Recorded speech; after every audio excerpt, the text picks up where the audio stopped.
মার্কিন প্রেসিডেন্টের 7 দাবি নাকচ ইরানের।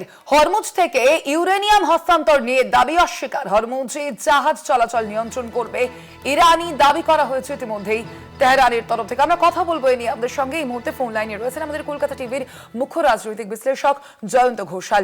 জয়ন্তদা, মার্কিন প্রেসিডেন্টের 7 দাবি নাকচ করলো এবার ইরান। এই যে বিষয়টা, সেই বিষয়টাকে কতটা গুরুত্বপূর্ণ বলে মনে করছেন? ইরানের ক্ষেত্রে এই বিষয়টা কি অনেকটাই জয়?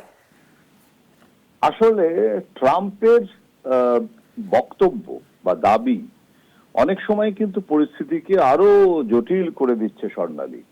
ইরান আমেরিকা দেওয়া সব শর্ত মেনে নিয়েছে, এই কথাটা কে বলেছিলেন? এবং দুপক্ষের মধ্যেই শান্তি চুক্তি হয়ে যাবে বলে বৃহস্পতিবার কে দাবি করেছিলেন?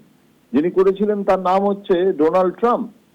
তো মার্কিন প্রেসিডেন্ট যখন একটা সংঘর্ষ বিরতি অন্তত সম্ভব হয়েছে আলোচনায় বসার, এবং সেটা মধ্যস্থতাকারী যেই হোক, পাকিস্তান হোক, টার্কি হোক, যেই হোক, সেখানে ইজিপ্টও আছে, সেখানে ইরান যে কথা বলতে বসেছে, সুতরাং এটা তো আমরা বলি না যে যখন আর কি কাঁচা থাকে কোনো আঘাত, তখন সেখানে খুঁচিয়ে ঘা করতে নেই, সেখানে অন্তত একটুখানি সময় দিতে হয় যাতে ঘাটা শুকিয়ে যায়। এখানে হইল কি, ইরান স্থায়ী সংঘর্ষ বিরতির বিনিময়ে সমস্ত ইউরেনিয়াম সম্পদের মতো ফ্রিতে তেল, অবাধ হরমুজ সব আমেরিকার হাতে তুলে দিতে রাজি হয়ে গেছে বলে এটা ট্রাম্প দাবি করলেন। দরকার ছিল না কোনো।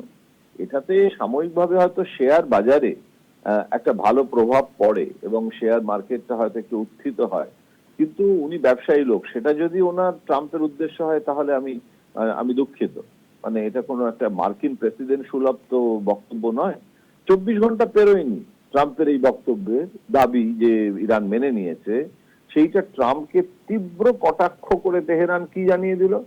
বলে দিল যে এগুলো হচ্ছে সমস্ত আপনার আকাশ কুসুম কল্পনা, একদম মূর্খের স্বর্গে আপনি বাস করছেন, এটাই তো বললো ইরান। তাহলে ট্রাম্পের ইউরেনিয়াম হস্তান্তরের দাবিও সরাসরি খারিজ করে দিল তেহরান। তাহলে এটা নিয়ে আমেরিকার সাথে কোনো কথা হয়নি এমন কথাও ইরান বললো, চুক্তি তো দূরের কথা। তাহলে এখন শান্তি বৈঠক ভেস্তে যাওয়ার পর এই যে ব্যাকডোর ডিপ্লোম্যাসিতে ইউরেনিয়াম প্রসঙ্গ ওঠেনি বলে ইরানের পার্লামেন্টের স্পিকার বললেন মোহাম্মদ বাঘের ঘালিফাফ। সুতরাং এই জিনিসটা আমার মনে হয় যখন এই শান্তি আলোচনা হয় তখন চুপচাপ করে ট্র্যাক টুটা করতে হয়। এবং এটা তো ঘটনা যে ইরানও কিন্তু চাইছে যে এটা মিটুক, ইরানও চাইছে একটা সম্মানজনক, তার কারণ এতদিনে ট্রাম্প তো বুঝে গেছেন যে ভেনেজুয়েলা নয় ইরানটা। তাহলে এখন ইরানের ভাড়ারে তো 400 থেকে 450 কেজি এনরিচ ইউরেনিয়াম আছে, একটা পারমাণবিক অস্ত্র তৈরি করে ফেলা যায়। সুতরাং খামোখা এখানে আমার মনে হয় যে ট্রাম্প ভুল করছেন। এখনো যে সংঘর্ষ বিরতিটা বন্ধ হয়ে যায়নি এবং আলোচনাটা চলছে, এটাই একমাত্র অন্ধকার সুড়ঙ্গের মধ্যে আসার আলো। স্বর্ণালী, ধন্যবাদ আপনাকে জয়ন্তদা।